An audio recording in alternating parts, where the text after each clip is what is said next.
Magandang umaga mga bata. Magandang umaga, sir. Okay, bago tayo magsimula, magsitayo muna ang lahat para sa panalangin. Sa ngalan ng Ama, ng Anak, ng Espiritu Santo. Amen. Amen. So bago kayo class maupo, pakiayos muna ng iyong mga upuan. Okay, at saka na kayo maupo. Sino ang lumiban ngayong araw? Lapo, sir. Okay, mabuti naman kung ganon. Kahapon class, may ibinigay ba ako sa inyong takdang aralin? Wala po, sir. Okay, mabuti naman kung ganon. So, bago tayo lumako sa ating panibagong aralin, magbalik tanaw muna tayo sa ating aralin kahapon. Ano nga ba ang tinalakay natin kahapon, Lano? Organikong pataba. Okay, tama. Ang tinalakay natin kahapon ay tungkol sa paggawa ng mga organikong pataba. So, bago tayo magsimula sa panibagong aralin, narito muna ang alituntunin na inyong dapat isaalang-alang. Okay, pakibasa ng una. Ano nga? Huwag magingay o makipagdaldalan sa katabi. Okay, huwag mag-iingay or makipagdaldalan sa katabi. Okay, pangalawa, Kung gustong sumagot. sumagot, itaas lamang ang kanang kamay, hindi ang bibig. Okay, kung gusto class sumagot, itaas lamang ang kanang kamay, hindi ang bibig, ha? Okay, at ang huli, Maging aktibong mag-aaral sa klase. okay, maging aktibong mag-aaral sa klase. Bago tayo class dumako sa ating panibagong aralin, magkakaroon muna tayo ng isang maikling laro. So, meron dito si teacher, inihandang balloon. So, ibibigay niya ito sa inyo class at papasapasahan ninyo ito habang tumutunog ang kantang Bahay Kubo. Kung sino, sa hudyat kong stop, kung sino ang matigilan, ay siyang sasagot ng tanong sa loob ng lobo. Maliwanag ba yung class? Opo, sir. Okay. Ngayon magsimula na tayo dito. Okay. Ito ang Bahay Kubo.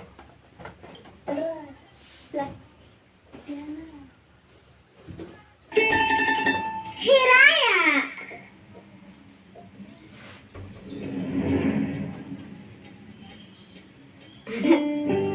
Okay, pasapasahan na na. Sabay-sabay tayo. Ulitin natin ang bahay kubo.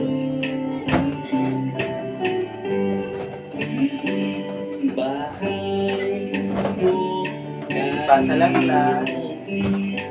Halaman mo ay sari-sari. Ikabas Stop. Okay, ikaw nga. Eman, paputukin mo yung lobong iyan at tignan mo kung ano ang nasa loob ng balloon. Okay. Tignan mo kung ano ang laman ng balloon. So, ano makikita mo sa loob ng balloon?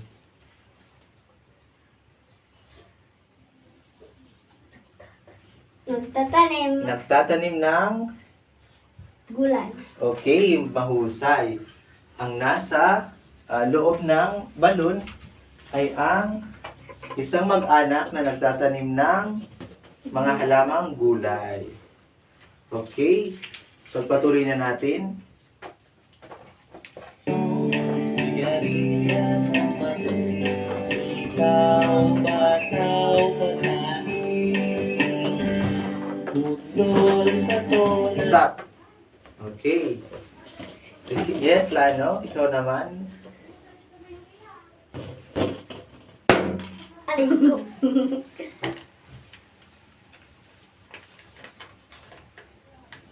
Kaya ano ang makikita mo sa loob ng balon, Lano? Nagtatanim rin. Nagtatanim ng... Lamang gulay. Okay, Halaman. nagtatanim ng mga halaman. Okay. Napakahusay niyo naman, class. Okay, palakpakan ninyo ang iyong mga sarili. Okay, nasiyahan ba kayo, class, sa ating ginawang laro? Opo. Okay, sa bahay ninyo, class, sino-sino sa inyo ang may mga tanim na mga halamang gulay? Yes, Jack? talong, Okay, talong, kalabasa, kalabasa, pechay, pechay, okra, okra, kamatis, kamatis. opo. Opo, okay. Okay, napakahusay mo naman, Jack, dahil marami kayong mga tanim na halamang gulay sa inyong mga bakuran. Ngayong araw, class, ang tatalakayin natin ay tungkol sa Pagtatanim ng mga halamang gulay. okay, tungkol sa pagtatanim ng mga halamang gulay. Okay?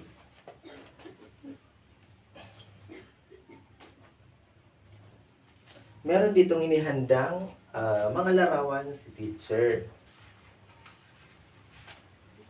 Okay, pakibasa nga.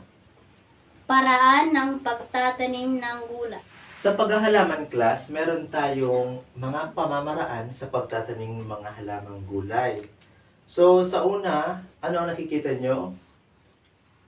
Buto, Okay, mga buto. Ano kayang klaseng mga buto ito, class? kamatis, Kamatis, opo, opo. kalabasa, Okay, meron din kalabasa at munggo. Okay, alamin natin.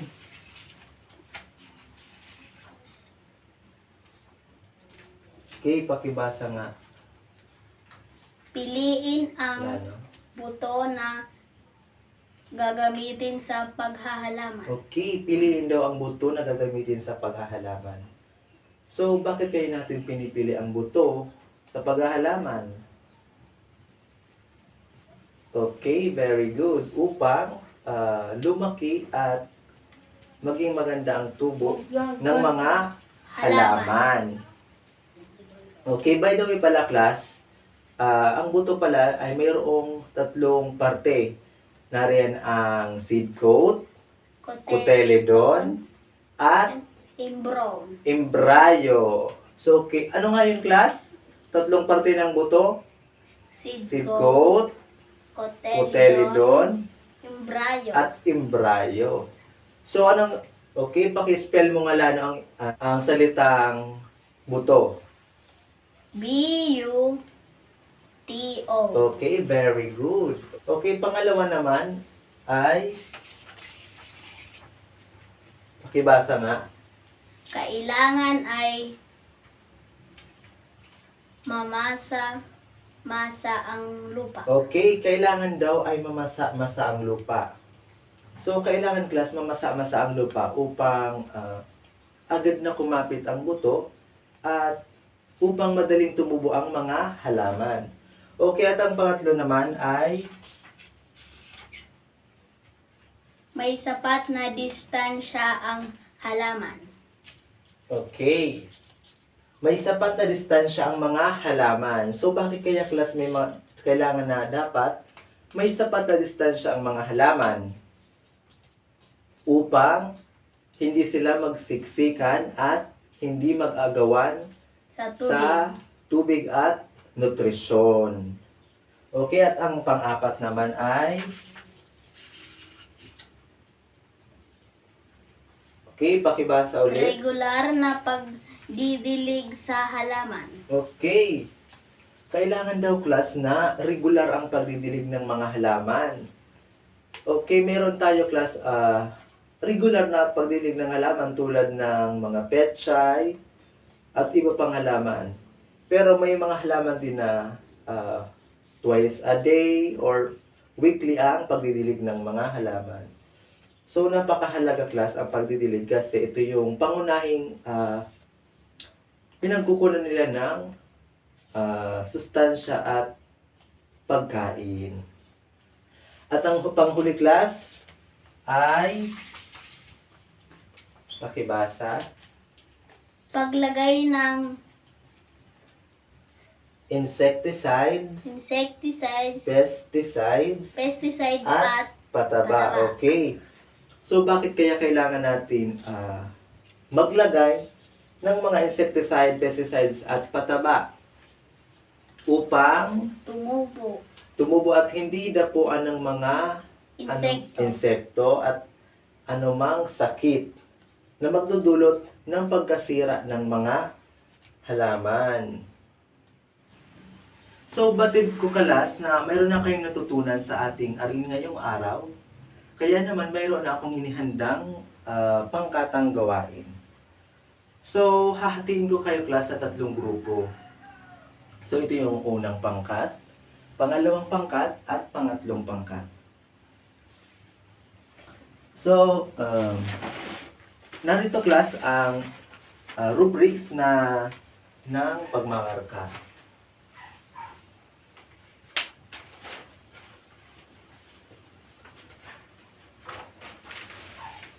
Okay, pamantayan sa pagmamarka. Pakibasa nga, kooperasyon, kaangkupan ng sagot, at presentasyon. So, meron ditong 5 puntos na kung saan napakahusay, 4 na puntos, mahusay, at 3 puntos, pagbutihin pa. Okay, ito ang gagawin ng pangkat 1. Para sa pangkat 1. Pangkat 2. At pangkat 3. Okay, tapos na ba kayo, class? Opo. Okay, tapos na ang lahat. Okay, para sa unang pangkat, nakakuha kayo ng 14 na puntos dahil may nakita akong hindi nagtulong. At sa pangalawang pangkat naman ay nakakuha kayo ng 15 puntos at o kaya naman perfect score. Palakpakan natin. At sa pangatlong pangkat naman nakakuha kayo ng 14 rin na puntos. Okay, palakpakan natin class ang ating mga sarili. Okay, muli class, ano-ano nga ang paraan ng pagtatanim ng mga halamang gulay? Opo, sir. Okay, ikaw nga Lano. Biliin ang mga buto o punla. Okay, piliin ang buto o mga punla. Pangalawa, Kailangan mamasa-masa o moist ang lupa. okay, kailangan mamasa-masa o moist ang lupa. At pangatlo, May sapat na distansya may ang sapat na halaman distansya. sa bawat isa. Okay, pang-apat. Regular na pagdidilig sa halaman. Okay, at ang pang-5. Paglalagay ng insect Okay, paglalagay ng insecticide, pesticides, at pataba. So, bakit kaya class, kailangan dapat tama ang pagtatanim ng mga halamang gulay? Opo, Okay, sir. Lano, ikaw nga. Mahalaga po ito dahil nagbibigay po ito ng sariwang hangin at pagkain sa pamilya. Okay, palampakan natin sila, no? Bilang isang mag-aaral, bakit kailangang maayos ang pagtatanim ng mga halamang gulay? Yes, Eman? Upang lumaki po ito ng malusog at makapagbigay ng madaming bunga o ani. Okay, tama yung class. Upang lumaking malusog at makapagbigay ng madaming bunga. Okay, batid kung natutunan kayo sa ating aralin ngayong araw, kaya naman kumuha kayo ng iyong mga sagutang papel at sagutin ang mga sumusunod.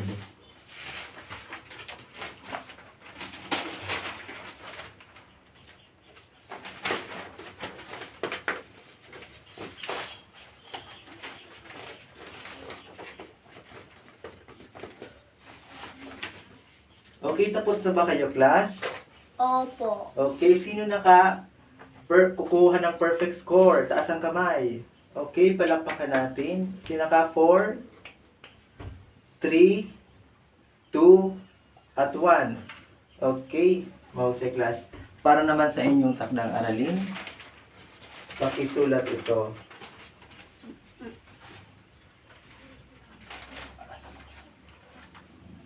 Makuha akong buklit Okay, para sa inyong takdang aralin, basahin nga. Gumupit o gumuhit ng mga larawan na nagpapakita ng wastong pangangalaga ng mga tanim na halamang gulay. Okay, gugupit kayo or guguhit ng mga larawan na nagpapakita ng wastong pangangalaga ng mga halaman. So, hanggang dito na lang class. Sana mayroong kayo natutunan sa ating aralin. At muli, magandang umaga at maraming salamat.